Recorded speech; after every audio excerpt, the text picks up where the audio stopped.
le thème science et religion est l'un des champs de jeu, en quelque sorte, où nous pouvons nous rencontrer, dialoguer sur cet émerveillement commun vis-à-vis de la réalité, vis-à-vis du monde, vis-à-vis de la création.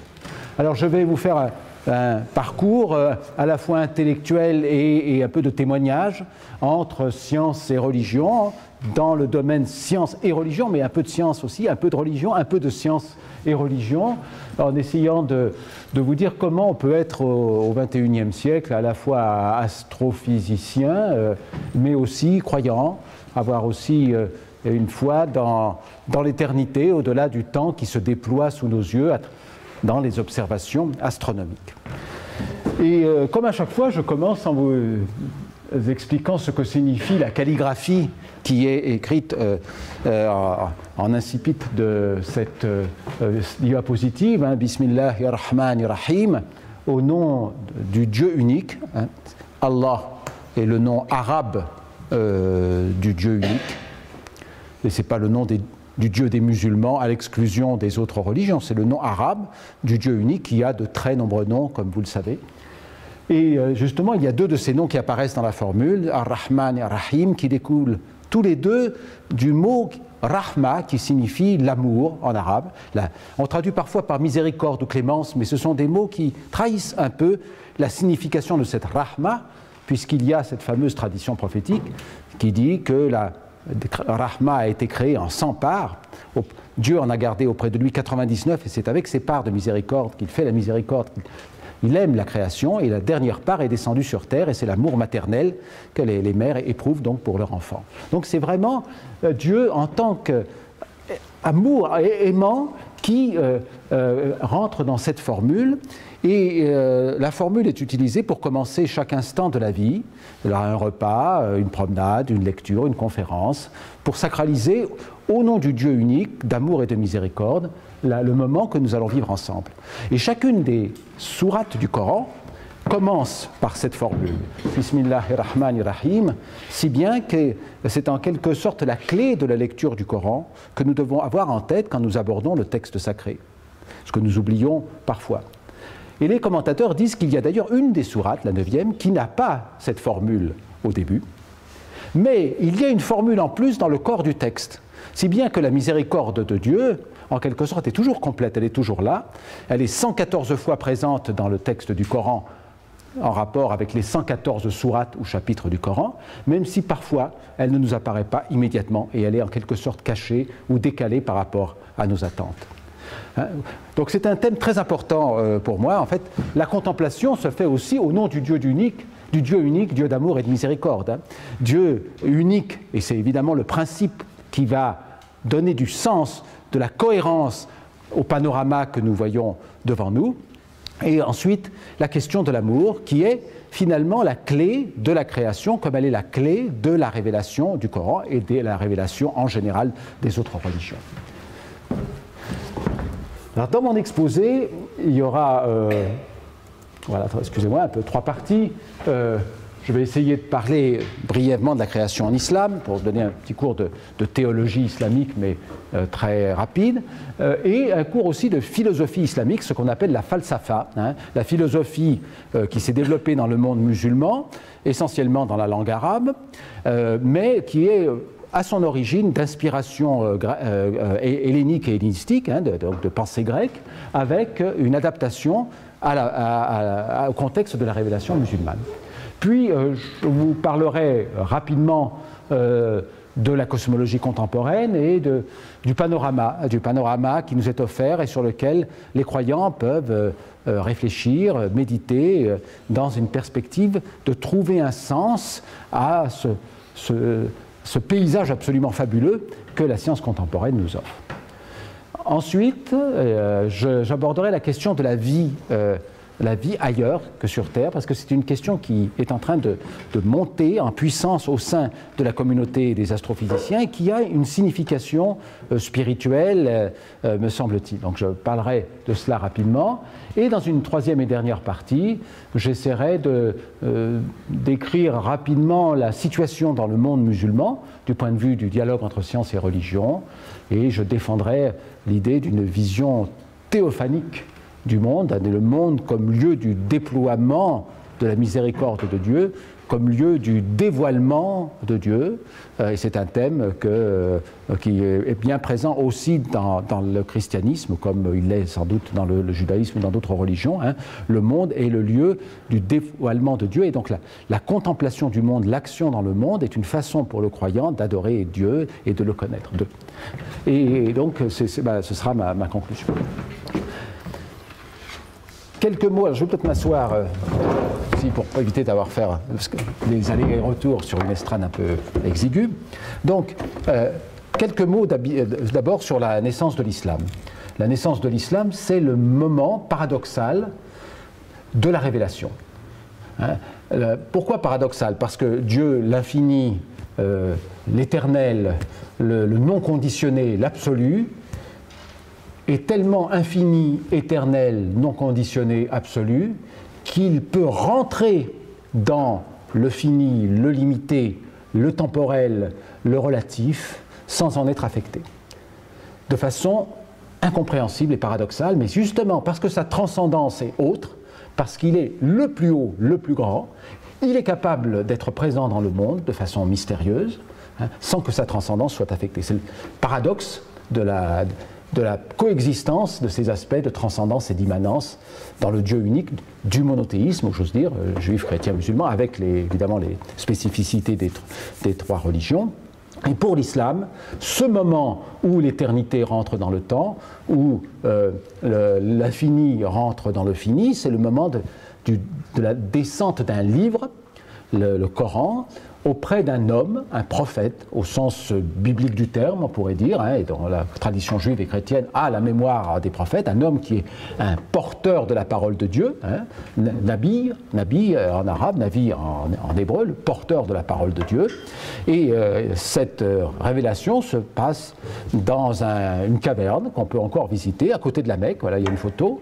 Cette caverne était le lieu de retraite de ce Mohammed, qui va devenir le prophète, l'envoyé de Dieu, qui est l'un des derniers croyants monothéistes de la région à la fin du 6e siècle de l'ère chrétienne, au début du 7e siècle de l'ère chrétienne, des croyants qui se présentent comme les descendants de la foi d'Abraham, plus de 2500 ans après Abraham, autant qu'on puisse dater l'époque d'Abraham. Donc vers l'an 612 de l'ère chrétienne, le prophète Mohammed, retiré dans la caverne, pendant le mois de Ramadan, reçoit la visite d'un ange qui est Gabriel, le même que l'ange de l'Annonciation. Et voilà que l'ange déploie un rouleau, dit la tradition, devant le prophète, en lui intimant l'ordre de lire, Iqra, et le prophète ne sait pas lire, et l'ange le serre dans ses ailes, et le miracle se produit, le prophète commence à lire les premiers versets révélés du Coran.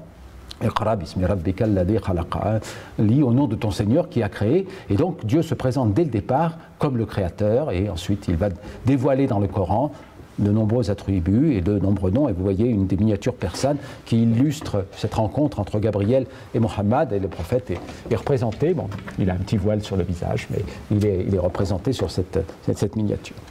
Alors, donc, le miracle fondateur de l'islam, c'est le Coran. C'est un miracle intellectuel. C'est un texte qui a d'abord été fait pour être lu à haute voix et qui est devenu un livre avec des pages assez rapidement, quelques dizaines d'années après la révélation.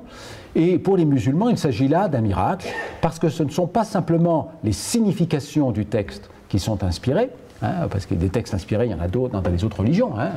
Il y a des textes, tous les textes de la Bible sont des textes inspirés, mais les évangiles sont des textes inspirés, mais pour les musulmans, le choix même des mots, des phrases, de l'agencement du texte, des tournures, du style, des chapitres, le découpage du texte, tout cela est d'origine divine. Et c'est quelque chose d'infiniment paradoxal. Comment se fait-il que Dieu, l'infini, l'immuable, au-dessus des mondes, décide à un moment donné de rentrer dans l'histoire en parlant dans une langue humaine qui est audible, intelligible, une langue qui bien évidemment préexistait à la révélation. Pourquoi ce choix?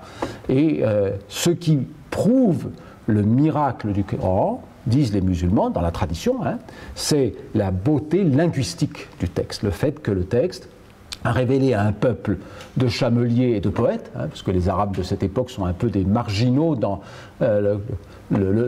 la géostratégie du 7e siècle de l'ère chrétienne, où il y a les deux superpuissances sont les Perses d'un côté et les Byzantins de l'autre. Et voilà que dans cette péninsule arabique où rien ne se passe, dans ce peuple de chameliers apparaît un prophète qui vient porter une parole inspirée. Pour les musulmans, le Coran est donc l'œuvre de Dieu. Il n'est pas l'œuvre du prophète qui est seulement son transmetteur fidèle qui a rapporté le texte sans y ajouter quoi que ce soit ni en omettre quoi que ce soit. Alors c'est un miracle, c'est adhérer à ce miracle qui fait qu'on est musulman. Et ce miracle, il est évidemment un miracle de foi. On pourrait dire que c'est une adhésion, et quelles que soient les études qui ont été menées ou qui pourraient être menées à l'avenir sur le texte pour mettre en évidence l'existence, par exemple dans le texte arabe, d'influences de langues préexistantes, l'influence du contexte historique, de la vision du monde de l'époque, etc. dans le texte, ça ne pose pas de problème en principe aux musulmans, parce que l'acte de foi reste quand même fondamental, c'est que ce texte est la parole de Dieu, on pourrait dire, en faisant un décalque interreligieux, et on me pardonnera ici, mais c'est le Verbe de Dieu. Le Verbe de Dieu fait livre, et alors que dans le christianisme, il est fait homme, il est fait chair, il est fait homme, être humain. Là, il est fait livre. Et indépendamment de toutes les analyses historiques qu'on peut faire sur le texte, il y a quand même quelque chose d'irréductible dans ce texte qui fait qu'il est porteur d'une influence spirituelle, d'une sacralité, on dirait même en arabe de barakat, vous connaissez le mot baraka, ça veut dire une bénédiction, une influence spirituelle. Le texte est porteur de barakat. Et ce texte est donc un texte très surprenant et très difficile à lire. Je ne sais pas si vous avez essayé de le faire dans une traduction. Toute traduction est un choix du traducteur. Choix d'autant plus difficile à faire pour le texte du Coran que la langue arabe du Coran est polysémique. C'est une langue qui a de nombreux sens. L'arabe est une langue très riche de vocabulaire et les commentateurs doivent déjà dans la langue arabe recourir à des commentaires sophistiqués pour bien comprendre le texte, et bien évidemment quand il s'agit de faire une traduction dans une langue européenne, le traducteur est obligé de choisir un des sens possibles et donc d'amputer le texte de tous ses sens potentiels. Donc la traduction est difficile, et en plus le Coran est un ensemble de livres qui sont entremêlés dans le cadre de ce que Jacques Berck, le grand orientaliste disparu, appelait, ou islamologue, orientaliste c'est peut-être un mot un peu ancien, appelait les entrelacs du Coran. Parce que dans la Bible, on a l'habitude d'avoir des récits historiques, on a les psaumes, on a le cantique des cantiques, on a des textes législatifs, etc. Là, toutes ces choses-là existent dans le Coran, mais dans le désordre, ou plutôt dans un désordre apparent. Tout est mélangé, on passe apparemment du coq à l'âne, ou de l'âne au coq, et la véritable ordre du Coran se dévoile petit à petit à travers la lecture, la relecture, la relecture, la méditation, et on trouve dans le Coran des réseaux de relations qui sont cachés, un peu comme des sources qui rentrent dans la terre à un moment donné et qui en ressortent à un autre endroit. Et c'est évidemment cette lecture dont les croyants vont s'imprégner qui va petit à petit les éclairer et les rapprocher de Dieu, parce que en quelque sorte la logique humaine n'est pas capable de contenir la parole de Dieu, et la langue arabe elle-même semble éclater, la structure logique d'un livre semble éclater sous le poids des significations du Coran. Et le Coran, donc dans le cadre de tous les versets et les nombreux aspects qui sont déployés, versets moraux, préceptes, description des prophéties antérieures, en particulier de Moïse et de Jésus, récit de la création, etc. Donc le Coran incite constamment sur la nécessité d'aller contempler les mondes, donc le nôtre, mais les mondes, c'est un terme assez générique, et évidemment, les interprétations sont assez nombreuses. Qu'est-ce que ça veut dire les mondes? Est-ce que ça fait référence à la pluralité des mondes de notre univers, ou plutôt à un étagement de mondes entre des mondes éloignés de Dieu et des mondes rapprochés de Dieu? Les mondes angéliques sont plus proches de Dieu que notre monde, voilà. Et donc il s'agit de contempler les mondes avec la raison, avec l'intelligence. Et l'intelligence au sens coranique, c'est la raison plus la capacité que nous avons à savoir jusqu'où la raison peut aller. Et c'est cette méditation qui va nous rapprocher aussi de Dieu, parce que le monde est œuvre de Dieu. L'acte de foi fondamental de l'islam, c'est ce qu'on appelle le tawhid. C'est un mot qui signifie l'affirmation de l'unicité divine. Dieu est un. Dieu est un et il est unique. Donc Dieu est unique, il n'y a qu'un seul Dieu, et Dieu est un, c'est-à-dire qu'il n'y a pas en lui de structuration qui puisse épuiser son mystère. Les gens du tasawwuf vont peut-être réfléchir un peu plus là-dessus. Le tasawwuf, c'est le soufisme, justement parce qu'il y a Dieu ayant de très nombreux noms, il a fallu essayer de comprendre quel était le statut de ces noms de Dieu. Est-ce qu'ils désignent tous la même chose ou est-ce qu'ils désignent des aspects de Dieu? Donc il y a toute une théologie des noms qui s'est développée au sein du monde musulman et particulièrement au sein de la pensée soufie. Mais je ne reviendrai pas trop là-dessus. Donc Dieu est unique et Dieu est simultanément transcendant et immanent. Transcendant au sens où il est totalement différent du monde, il est le tout autre. Il est complètement en dehors de toutes nos catégories de pensée, d'espace, de temps, de matière, d'énergie, etc., de description en quelque matière que ce soit. Et en même temps, il s'affirme présent dans le monde. Il est plus proche de nous que la veine de notre cou, dit le Coran. Donc il écoute, il entend, il aime, il sait, il voit. Et s'il dit cela dans le Coran, c'est que, voilà, il ne voit pas comme nous, mais il dit qu'il voit, il dit qu'il entend, il n'entend pas comme nous, mais il dit qu'il entend, et ainsi de suite. Donc il est présent et absent, il est immanent, ça veut dire dans le monde et en même temps en dehors du monde.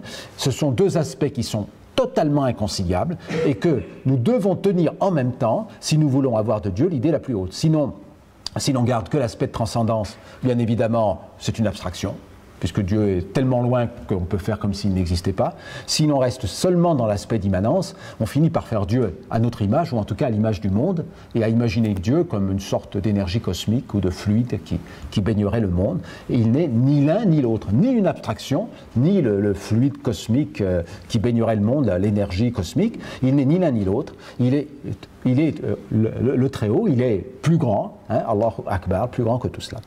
Et Dieu est intelligible par son immanence, c'est sa présence dans le monde, la présence de ses actions dans le monde qui va nous le rendre intelligible à travers cette métaphore des deux livres, présente aussi dans le christianisme et peut-être même dans le judaïsme, je ne sais pas, le livre de la révélation qui est le résultat de l'ordre explicite de Dieu, Iqra, lis, et le prophète lit, et ce livre nous montre les signes de Dieu. Le mot pour dire les versets, c'est le ayat qui veut dire signe, et de même, le livre de l'existence est créé par la parole de Dieu, kun, soit, le fiat lux de la Genèse, et le livre de l'existence nous montre aussi les signes de Dieu, la parole de Dieu. Donc il y a ce renvoi de l'un à l'autre. Il faut lire le livre de la révélation, mais il faut aussi lire le livre du monde, et il faut se promener dans le monde et y vivre. Et le croyant musulman, en priant le Coran, se met aussi, d'un certain point de vue, à vivre dans le monde du Coran. Il est accompagné par les versets du Coran à chaque instant, et d'abord dans la prière, mais aussi à chaque instant de sa vie. Donc il y a le livre du monde et le monde du livre, en quelque sorte. Quand on regarde dans les versets du Coran, on voit à de très nombreuses reprises des récits sur la création. Mais le Coran se présente souvent comme un livre de rappel. Le Coran est un rappel. Il vient en quelque sorte clore le cycle de la révélation qui a commencé avec Adam lui-même, premier homme, premier pécheur, premier pardonné et premier prophète, alayhi salam, sur lui la paix. Et Muhammad se présente comme le dernier prophète avant la fin des temps. Et donc le Coran, c'est un rappel de la révélation antérieure, parce que Dieu, au fond, dit toujours la même chose, mais il le dit sous des voiles différents, il le dit avec des mots qui changent et qui s'adaptent aux oreilles qui l'écoutent. Nous n'avons envoyé de prophète qu'avec la langue de son peuple, afin qu'il l'éclaire, dit le Coran. Le message est toujours le même, mais la langue diffère. Évidemment, les révélations dans le Coran sont conçues à l'image de la révélation coranique. Et voilà donc que dans ce récit du Coran, qui est un rappel, on trouve le rappel de la création. Donc le rappel de la création en 6 jours, et puis après le 7e jour, Dieu se tient en majesté sur le trône, ou s'assied sur le trône, suivant les traductions.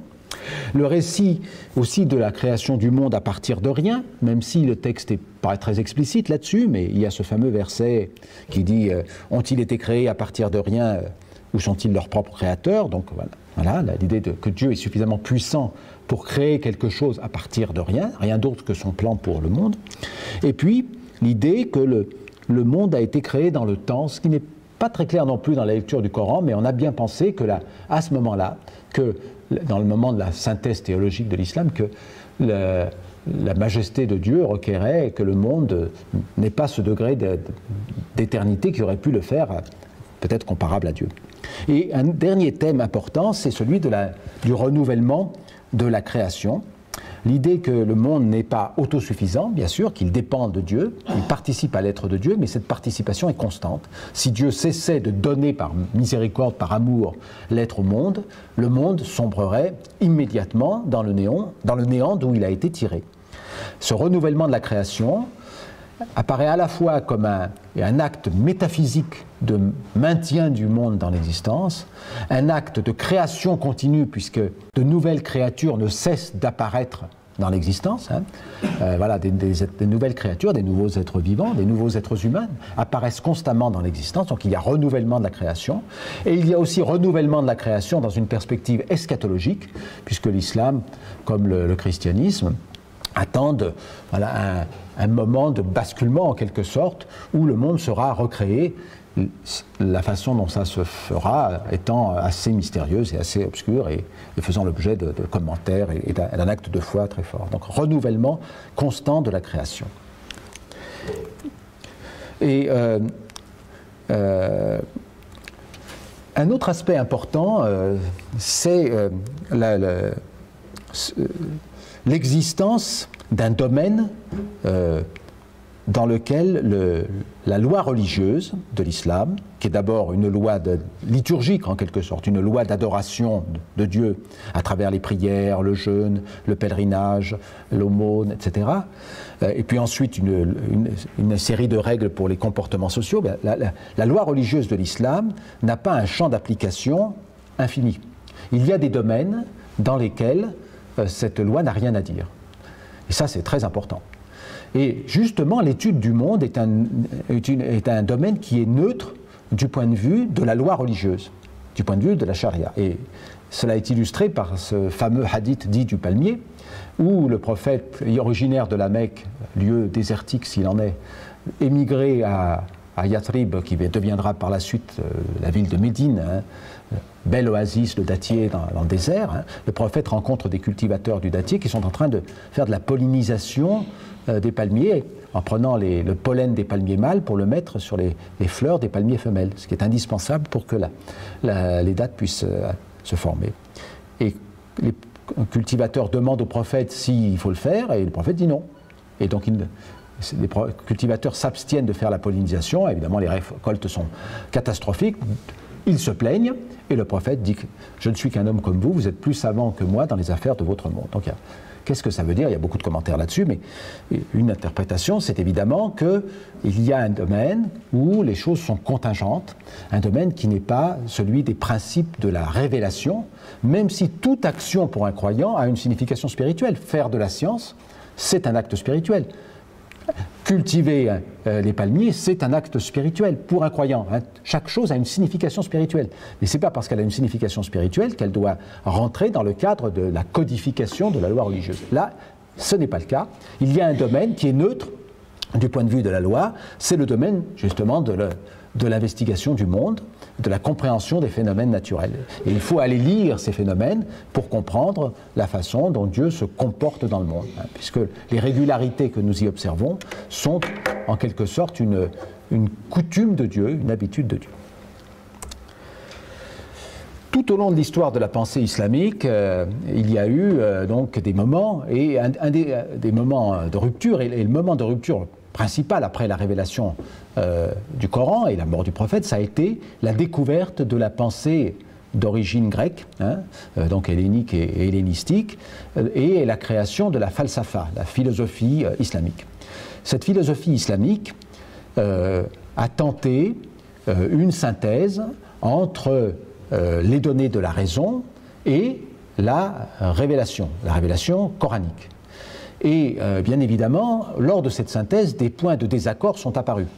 Ces points de désaccord sont assez nombreux, mais un des points de désaccord, par exemple, c'était l'affirmation par Aristote de l'éternité du monde, là où la majorité des théologiens musulmans de l'époque, on est donc vers le 9e siècle de l'ère chrétienne, la majorité des théologiens musulmans de l'époque pensaient que le monde avait été créé dans le temps, dans une époque dont l'âge n'était pas très clair dans le Coran, parce qu'il n'y a pas j'ai créé le monde il y a 6000 ans ou quelque chose comme ça, ces affirmations n'existent pas dans le Coran. Il faut... certains affirmaient que les 6 jours font référence à des jours dont la durée est de 1000 ans, puisqu'il y a un autre passage du Coran qui dit cela, un jour dont la durée pour vous est de 1000 ans, donc 6 jours, 6000 ans, mais bon, les choses n'étaient pas très, très claires, ça fait l'objet d'une interprétation.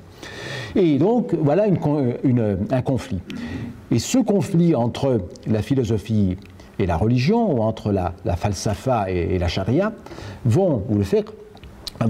ce conflit va donner naissance à un grand débat qui a marqué la pensée islamique durablement et qui s'est déroulé dans le temps et l'espace entre plusieurs figures. Avicenne d'abord, qui est le premier à proposer une synthèse magistrale à la fin du Xe siècle de l'ère chrétienne, puis Al-Razali à Bagdad, et enfin Averroès à Cordoue.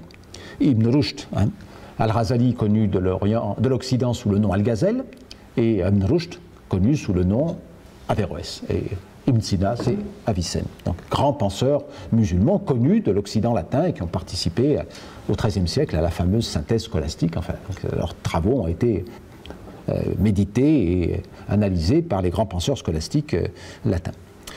Que disent Al-Razali et Ibn Rushd qui ne se sont pas rencontrés, qui ont vécu à des milliers de kilomètres de distance, et il y a des décennies de distance aussi?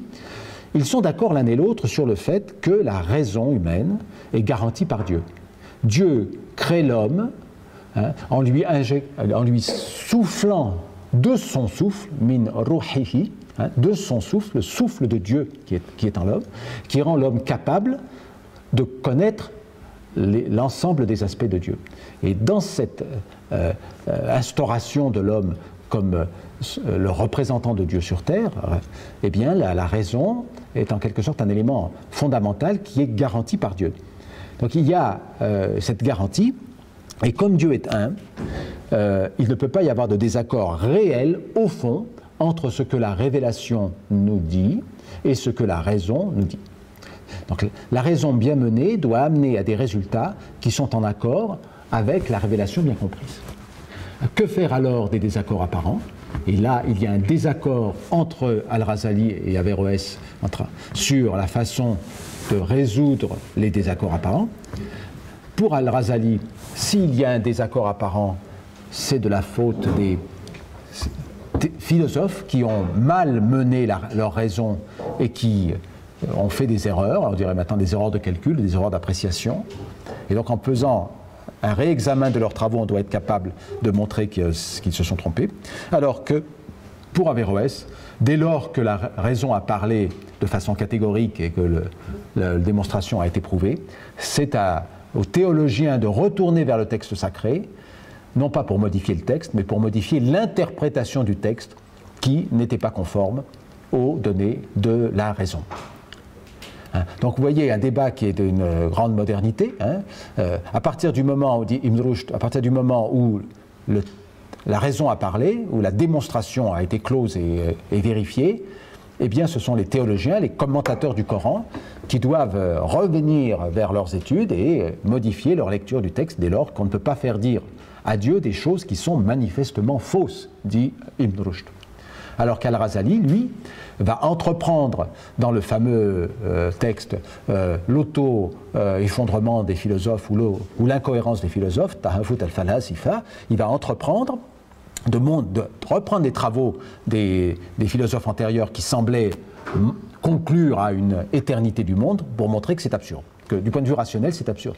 Et il fait ce travail sans invoquer le moins du monde un argument d'origine religieuse ou théologique, juste par la pratique de la raison, il entend montrer que la démonstration faite par Aristote et par les philosophes islamiques de l'éternité du monde, pour eux c'était une démonstration, cette démonstration est fausse. Alors bien évidemment, ni l'un ni l'autre n'ont raison, ni Aristote ni Al-Razali, parce qu'on est dans des concepts philosophiques qui nous semblent maintenant complètement dépassés.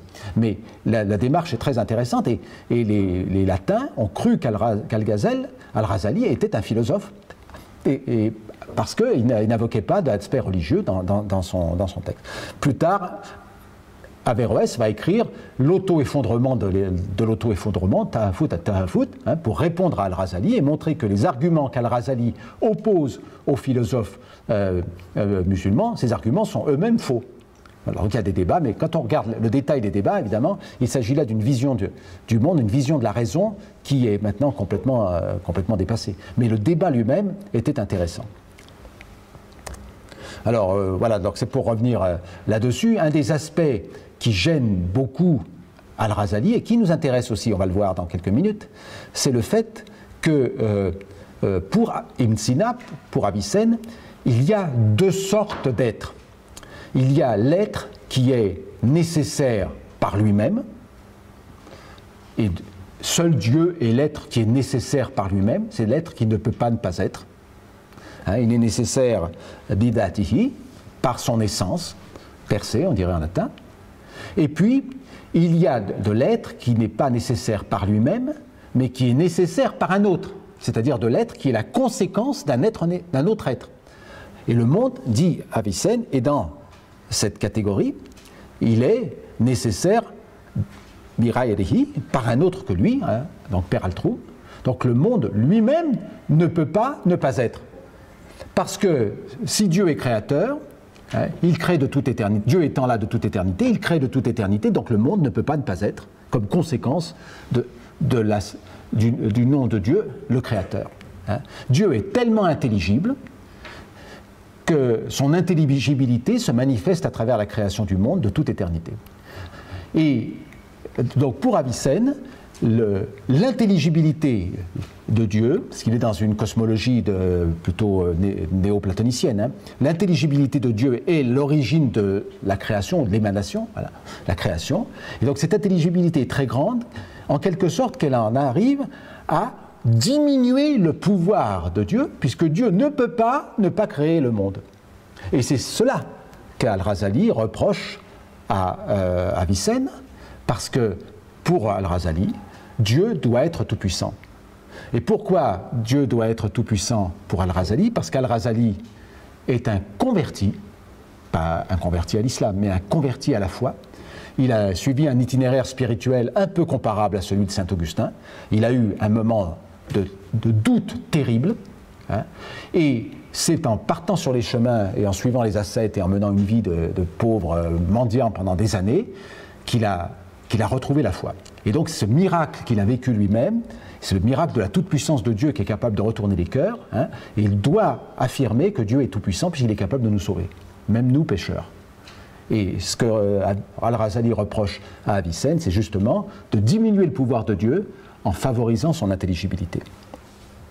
Et ça, c'est un thème très important. Parce que pour Al-Razali, pour Avicenne, tout est nécessaire. Le monde découle de Dieu d'une façon nécessaire. Donc tous les aspects du monde sont nécessaires. Ils ne peuvent pas être autres qu'ils sont. Et Al-Razali va attaquer ce point de vue-là en disant, mais la Terre tourne dans un... alors, il ne disait pas la Terre tourne, mais enfin... Le Soleil tourne dans un sens autour de la Terre. Donc, nous, on dirait la Terre tourne dans un sens autour du Soleil, dans l'autre sens. Le Soleil tourne dans un sens autour de la Terre. Dieu aurait très bien... Enfin, qu'est-ce qui est nécessaire là-dedans? Le même mouvement aurait pu se produire dans l'autre sens, exactement au même rythme.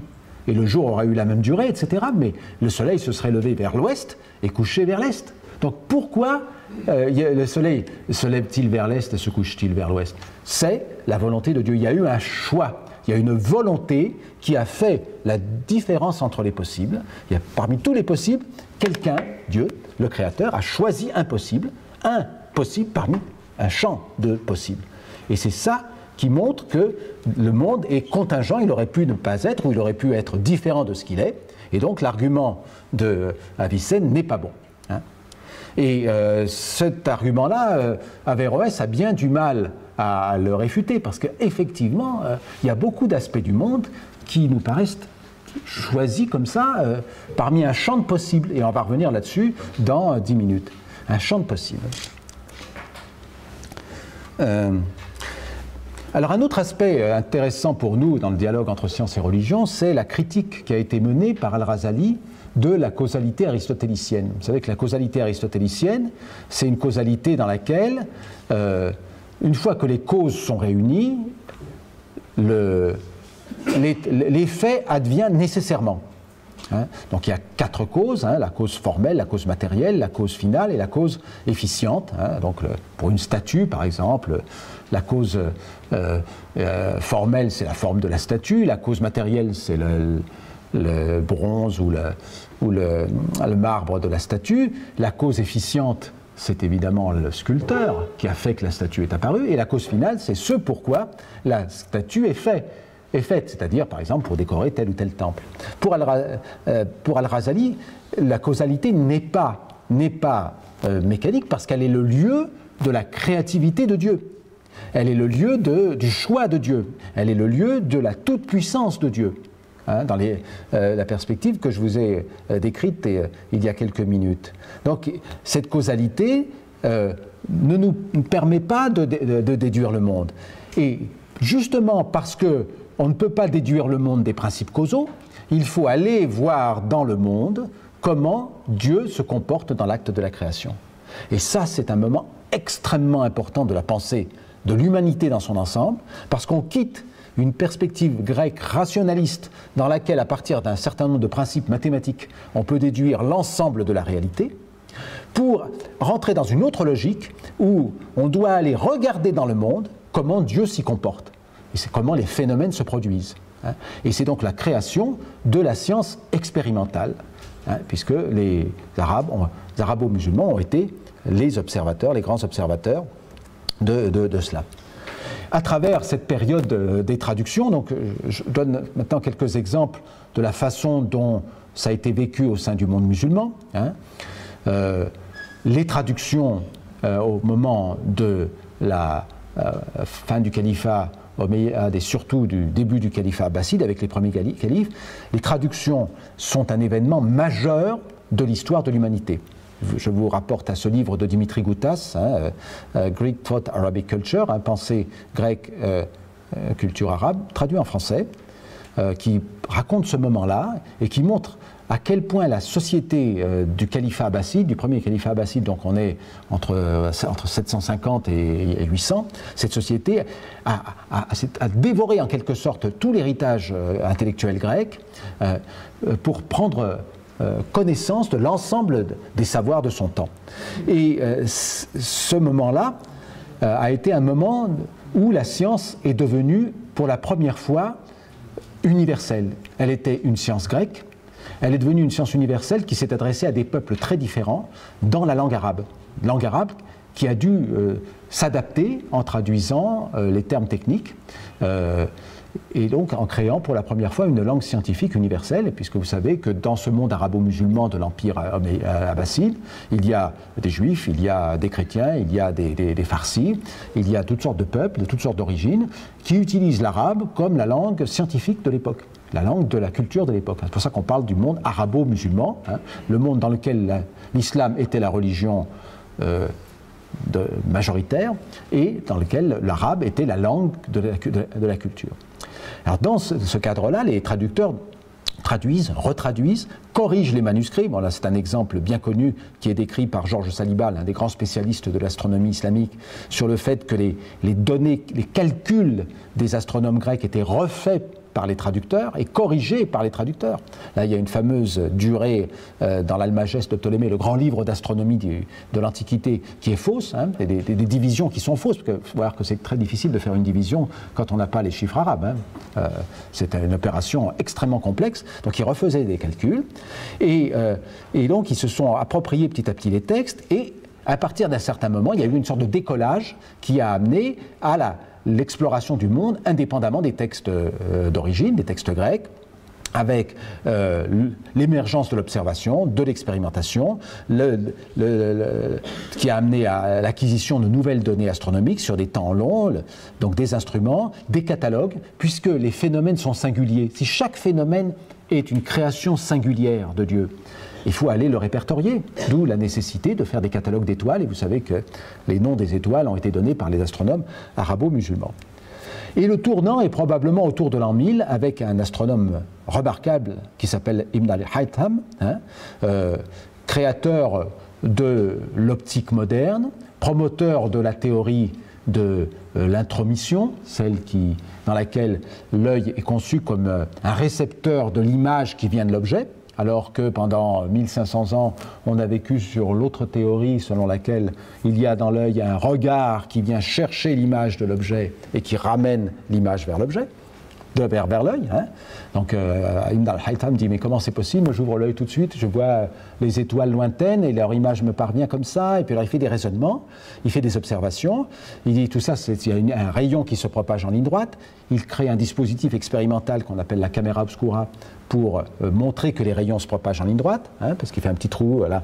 Et quand on regarde un minaret, bah, l'image du haut du minaret passe par le petit trou, donc elle est inversée, elle arrive en bas de l'écran.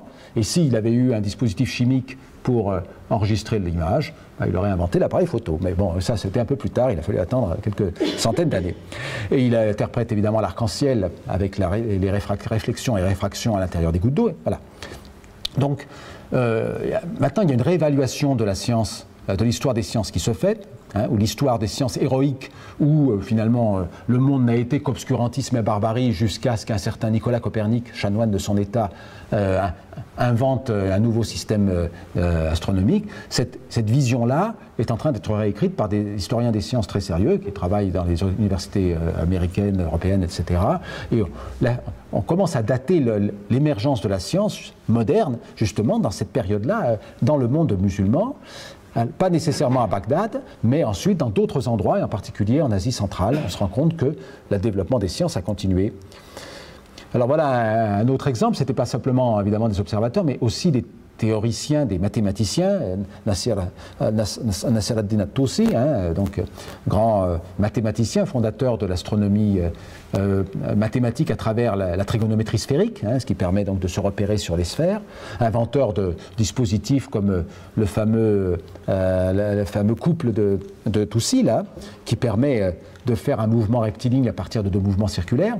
Et donc ça permet ensuite alors je vais sauter un peu pour aller plus vite, des astronomes comme Aladdin ibn Shatir, hein, de faire des nouveaux modèles astronomiques qui sont meilleurs que ceux de Ptolémée. Après plusieurs siècles, hein, on arrive, grâce au progrès des observations, grâce au progrès de la théorie mathématique, à faire des modèles qui sont plus prédictifs que ceux de Ptolémée, mais qui sont toujours géocentriques. Et on pense que ces modèles ont été utilisés par Copernic. Copernic cite 5 astronomes arabo-musulmans dans son texte, mais il a aussi des figures qui sont des décalques latins de figures de manuscrits arabes, avec les mêmes lettres traduites en latin, des lettres arabes. Donc on pense qu'il a été en contact avec des manuscrits, et bon, il y a des ouvrages qui sont écrits actuellement, par exemple toujours un autre ouvrage de Georges Saliba, où un historien des sciences qui s'appelle Rajep, qui est un Turc qui travaille aux États-Unis, qui travaille sur cette transmission de la science arabo-musulmane tardive à l'Occident. Et juste un dernier exemple, des observatoires qui se développent. Cet astronome Ali Kouji, qui, un siècle avant Copernic, théorise l'indépendance de la science, pas simplement vis-à-vis de la religion, mais même vis-à-vis de la philosophie. Hein. La science doit se développer, l'astronomie doit se développer selon ses règles propres, et comme elle est indépendante de la philosophie, on peut jeter aux orties les arguments d'Aristote pour la stabilité de la Terre, puisque Aristote donne un certain nombre d'arguments pour la stabilité de la Terre, hein, pour dire que la Terre doit être immobile, parce que si la Terre bougeait, eh ben voilà, un oiseau qui s'envole de son nid ne retrouverait jamais son nid. Et vous avez vu peut-être sur Internet qu'il y a des Saoudiens, des imams saoudiens qui en sont encore là. Donc on n'est même pas au niveau Copernic ou Galilée, hein, puisque 100 ans avant Copernic déjà des réflexions ont été menées pour montrer que ces arguments d'Aristote étaient faux, que quand on regarde un bateau sur une rivière, si on jette la pierre du haut du mât, la pierre tombe exactement à la verticale et en bas du mât, parce qu'elle est emportée avec le mouvement du bateau, c'est la loi de l'inertie. Il suffisait d'observer pour s'en rendre compte, mais encore fallait-il se dégager des arguments d'autorité philosophique d'Aristote et de ses successeurs. Alors ça, les astronomes arabo-musulmans ont été capables de le faire. Là, on n'est plus dans le monde arabe, on est dans le monde ottoman. Évidemment, la question qui se pose, c'est de savoir pourquoi la science... Il n'y a pas eu un Copernic dans le monde arabo-musulman. Alors peut-être qu'il y a eu un Copernic, mais ses manuscrits ont été perdus. Il y a clairement des indications dans Al-Biruni qu'il y avait des astronomes qui développaient des modèles héliocentriques, mais on est encore en train de rechercher les manuscrits. Mais c'est toujours le problème aussi de savoir pourquoi la science est née en Occident. Et là... bon, c'est la grande question, on ne sait pas. Je vous réfère à ce livre de David Cosandet, Le secret de l'Occident. Pourquoi la science est-elle née en Occident au XVIe siècle, la science moderne? Elle est peut-être née un peu avant, mais elle s'est développée en Occident. Donc il y a plein de raisons qui ont été avancées. Et pour David Cosandet, aucune n'est satisfaisante. Et en fin de compte, c'est peut-être juste la géographie de l'Europe, dit Cosandet, qui a rendu possible l'existence d'États suffisamment séparés les uns des autres pour éviter les empires, qui n'ont jamais tenu en Europe, et suffisamment proches quand même pour pouvoir échanger et comparer leurs méthodes. Voilà, c'est un des arguments de Cosandet. Alors juste pour, je vous aperçois qu'il nous reste encore une dizaine de minutes ou un quart d'heure avant les questions, un bref survol du panorama de l'astronomie, avec ces images fabuleuses qui nous sont maintenant offertes par les sondes, l'image de la Terre isolée dans l'espace, si fragile, qu'on voit à différentes distances, là et en particulier sur cette photo de la sonde Pionnière, qui l'a prise à 6 milliards de kilomètres de distance, et on voit la Terre vraiment comme un petit grumeau perdu dans l'espace. Donc c'est une prise de conscience de la fragilité de la planète, isolée dans l'espace, de l'unité de la planète, qui n'est pas, pour la première fois, c'est une représentation physique de la Terre qu'on voit. C'est une photo de la Terre comme une entité. Ce n'est pas une carte dans laquelle les hommes peuvent mettre leurs présupposés politiques, philosophiques, etc. Et ça, c'est très important. On est la première génération à avoir cette conscience planétaire, à pouvoir voyager sur toute la planète et à aussi se poser le problème de la pérennité de notre développement sur cette planète. Et l'astronomie contemporaine a maintenant cette capacité d'explorer des échelles absolument fabuleuses, avec cette vision du ciel profond, donc une image d'une toute petite région du ciel, dans laquelle 10 000 taches apparaissent. Ce sont des galaxies, en fait, des galaxies comme notre Voie lactée, 100 milliards d'étoiles, 200 milliards d'étoiles dans chaque galaxie. Et là, il y a 10 000 galaxies sur cette petite zone. Si on fait la règle de 3 pour savoir combien de galaxies sont potentiellement observables, on trouve 100 milliards de galaxies. Alors les galaxies les plus grosses, les taches les plus grosses, sont des galaxies d'avant-plan, situées telles qu'elles étaient il y a quelques milliards d'années, puisqu'on les voit avec le recul, le décalage lié au temps fini de propagation de la lumière. On les voit telles qu'elles étaient au moment où la lumière a été émise. Et puis les petites taches sont des galaxies situées beaucoup plus loin. Donc 100 milliards de galaxies, chaque galaxie contient 100 milliards d'étoiles, c'est le panorama de la science contemporaine. Et tout cela est apparu sous cette forme il y a 13 milliards d'années, 14 milliards d'années, dans une gigantesque explosion de l'espace. Alors là, c'est un croquis, c'est pas une photo. C'est un croquis dans lequel on représente l'évolution temporelle de l'univers. Donc à votre gauche, il y a le Big Bang, le moment où l'espace se met à exploser. Donc l'espace s'étendant, la matière se dilue, la matière refroidit et peut se structurer, former des galaxies, des étoiles, des planètes.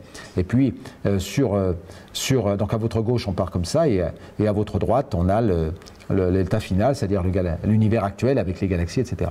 Alors, dans la perspective de l'astronomie contemporaine, cette explosion a forcément une cause, et cette cause est une cause matérielle, parce que l'astronomie ne peut pas penser l'apparition de quelque chose à partir de rien. Il y a forcément un état antérieur, un état de la matière, de l'énergie, de l'espace et du temps qui est antérieur, et qui est actuellement l'objet d'études dans le cadre de ce qu'on appelle les cosmologies pré-Big Bang.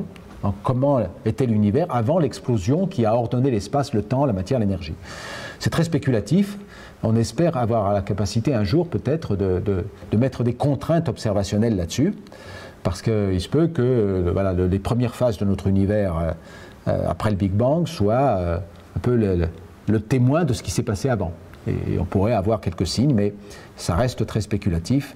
En tout cas, ce n'est pas, on n'a pas les capacités de penser la création de quelque chose à partir de rien. Ça, c'est un acte théologique. La création de quelque chose à partir de rien, hein, c'est un acte théologique. Là, on est sur la création sur la formation de quelque chose à partir de quelque chose d'antérieur. La formation de quelque chose à partir de quelque chose d'antérieur. Alors on voit cette grande diversité des objets astronomiques, des étoiles, des galaxies, des planètes, et on revient sur le thème des caractéristiques de l'univers avec ce qu'on appelle le principe anthropique, qui est un des thèmes qui agite beaucoup les astrophysiciens, les cosmologistes et ceux qui essaient de réfléchir sur la philosophie des sciences à partir des données contemporaines. Que dit Brandon Carter? Donc, il dit que le principe de Copernic, selon lequel la Terre est une planète ordinaire, dans une étoile, tournant autour du Soleil, une étoile ordinaire, dans une galaxie, la nôtre, ordinaire aussi, etc. Ce principe doit quand même être un petit peu modéré ou modifié dans la mesure où forcément nous sommes placés dans un endroit qui permet notre existence en tant qu'observateur. Hein, on ne peut pas imaginer que la Terre puisse exister longtemps autour d'une étoile très massive, parce que ces étoiles explosent au bout de quelques millions d'années, donc elles pulvérisent les planètes qui sont à côté, et la vie n'a pas le temps de se développer, donc on ne pourrait pas être sur une planète autour d'une étoile si massive. Donc quelque part, on est dans un endroit très particulier. Puis on est aussi peut-être même dans un univers particulier, un univers qui permet notre existence en tant qu'observateur, parce qu'il a les bonnes propriétés pour que nous existions. Alors, premier exemple, c'est l'exemple de notre localisation un peu particulière, ce qu'on appelle les zones habitables autour des étoiles, donc les zones ni trop chaudes ni trop froides, qui permettent l'existence de l'eau à l'état liquide. La Terre est juste la Terre est juste dans la zone habitable du Soleil. Si la Terre était plus proche du Soleil, il ferait trop chaud, comme sur Vénus, que de la vapeur d'eau. Plus loin, trop froid, que de la glace. Donc on est à la bonne distance.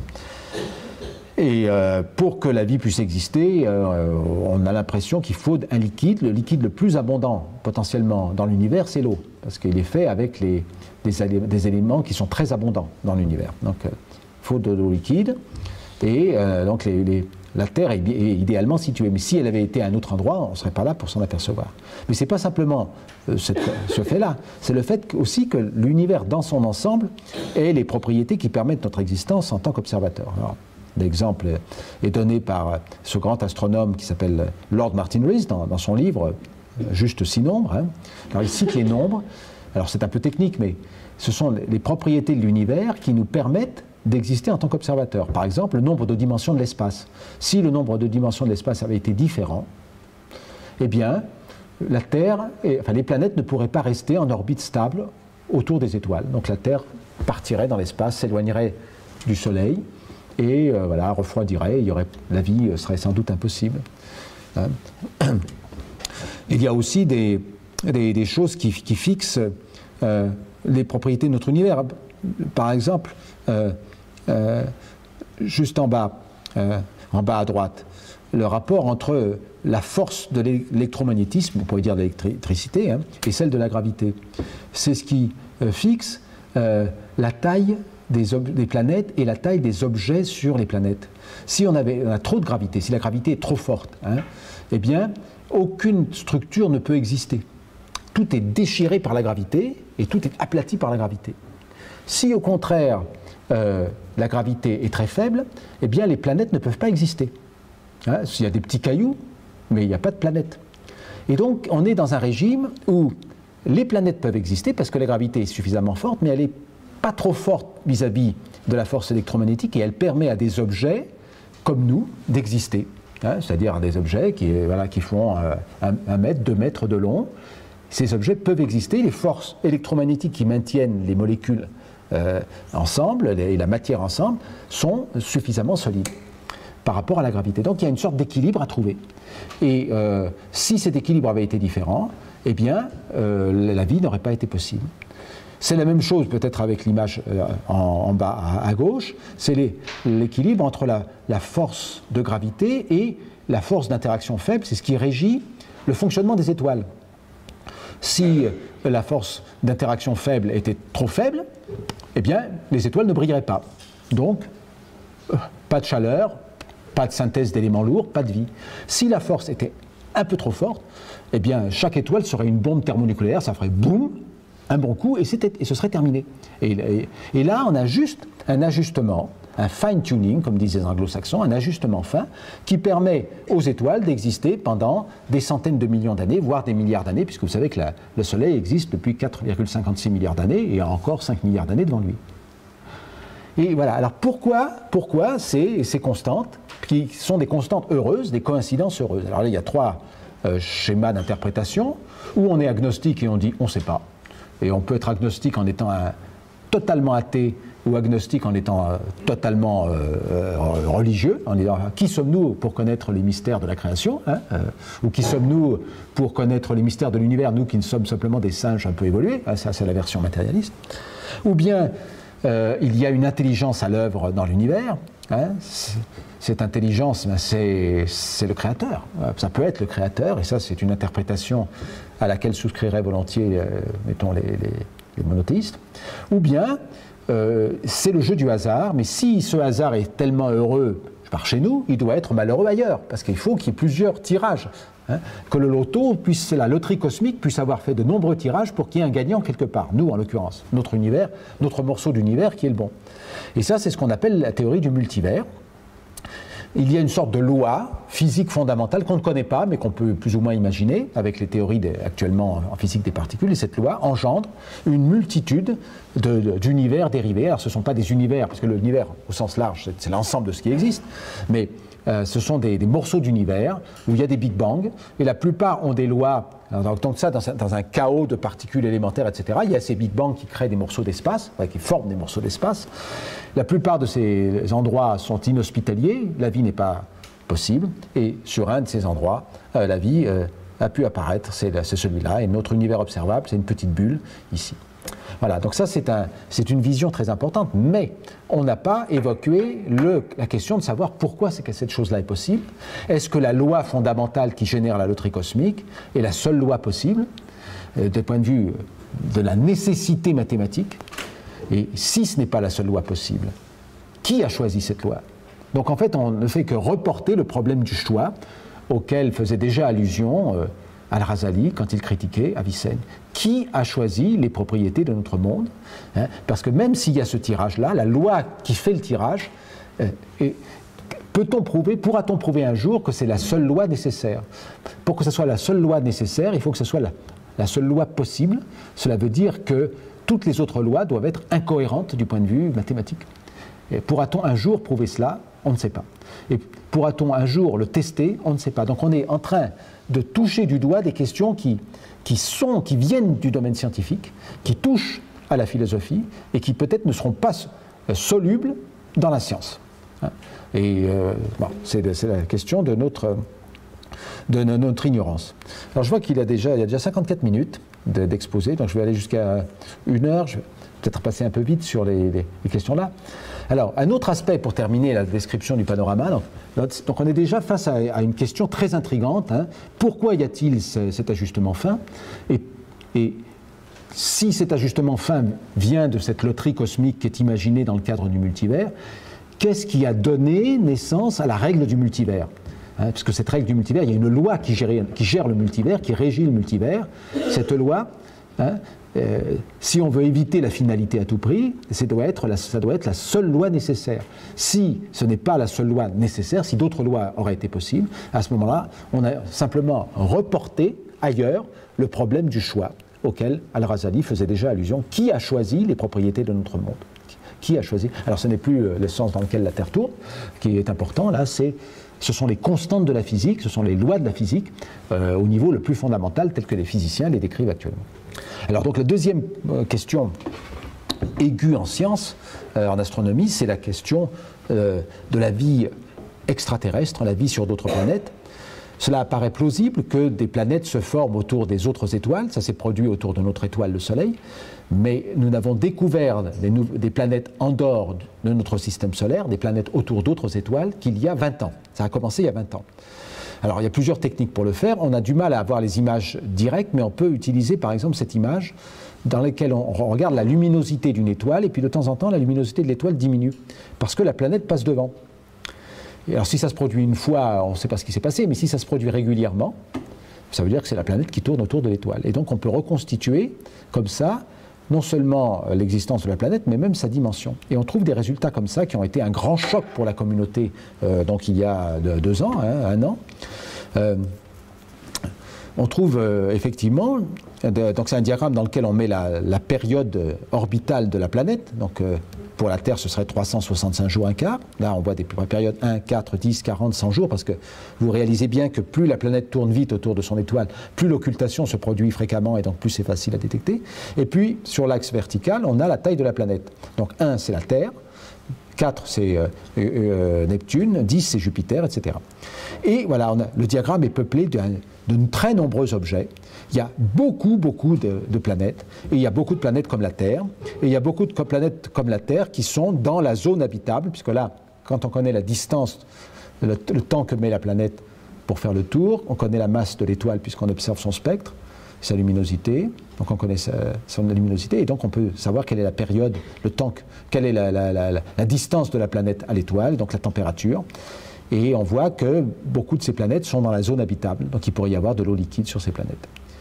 Et ça, c'est une grande découverte. Alors, Kepler est cassé maintenant, malheureusement, mais avec les statistiques de Kepler, comme on a détecté très vite des planètes comme la Terre, on sait que 40% des étoiles ont une planète dans la zone habitable.